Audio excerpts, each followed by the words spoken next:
ইমাম সাহেব রেখে মসজিদে নামাজ পড়েন 5 ওয়াক্ত।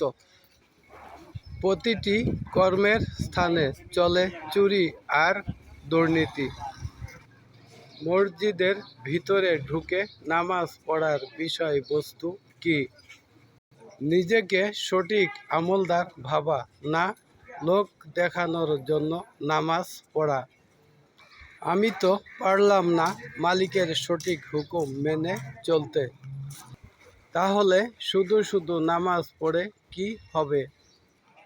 ভালো মানুষের মতো মানুষ হয়ে মন তুমি আমল করো, তাহলেই শান্তি পাবে এই পারে ও ওই পারে।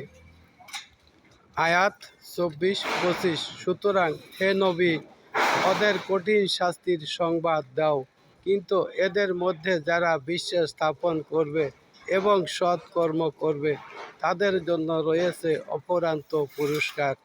84 সূরা ইনশিকাক, আল কোরআন।